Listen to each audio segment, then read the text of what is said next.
Best friend, Jeffrey.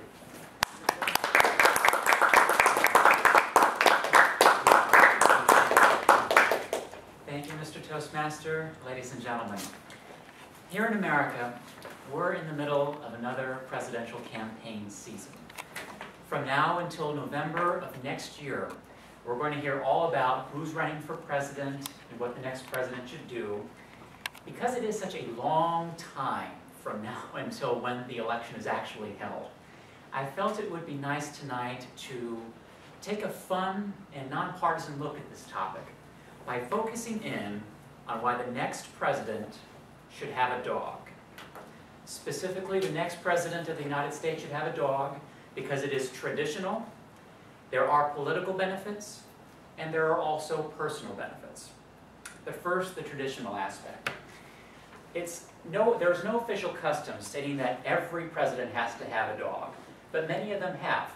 According to the website for the Presidential Pet Museum, a majority of America's presidents have had dogs.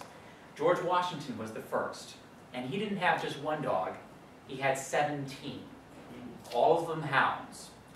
Furthermore, every president from Dwight Eisenhower and his Weimaraner to Barack Obama and his 2 Portuguese water dogs, every president in between has had at least one dog. So there is a strong tradition. But there are also political advantages to having a dog. That may seem a little far-fetched to begin with, but I've got a couple of quick stories to share with you. First, presidents have to find a way to connect with the people. It's an essential part of their job. But when the people perceive them to be larger than life, or maybe even a little aloof, that can pose a problem. And it did for Herbert Hoover back in 1928. He was running for president, but he was relatively unknown to the American people. He had most recently served as Secretary of Commerce, but he had never run for anything before. So he and his staff decided that they had to find a way to humanize their candidate, make him seem more personable. And they did that by posing Herbert Hoover with his dog, a Belgian Shepherd by the name of King Tut. They snapped that picture, they sent it around the country, and the American people loved it. Herbert Hoover was elected in 1928. How much of that can be attributed to that picture, no one can say, but it didn't hurt, obviously. Another quick story I'll share with you is how a dog can help a president when he gets into political skirmishes with his political opponents. Franklin Roosevelt succeeded Herbert Hoover in the White House, and he had a Scottish Terrier by the name of Fela. Fela and Roosevelt were photographed quite a bit together, so much so that the American public grew to love them both. And Franklin Roosevelt's political opponents decided to make Fela an issue. They floated a story saying that Roosevelt had mistakenly left behind his prized Scottish Terrier on an island off the coast of Alaska.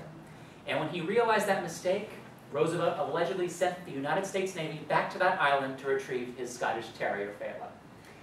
Now, when Roosevelt heard this, he decided he wasn't going to let that slip by.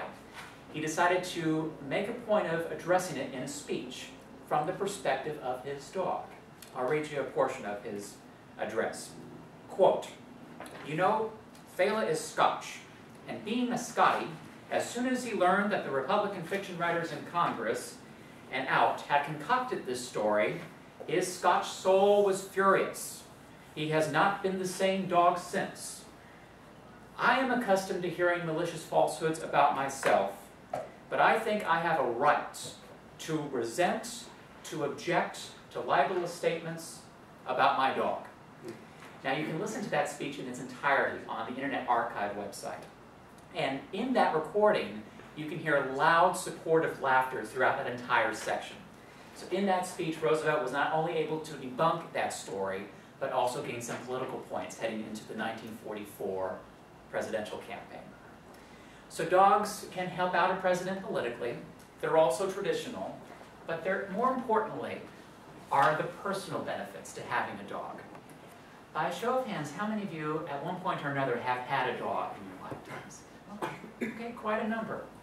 There's nothing like the love of a dog shared by a dog, is there? It's a love that some have described as unconditional, and it's a love that is most welcome at the end of a very long day.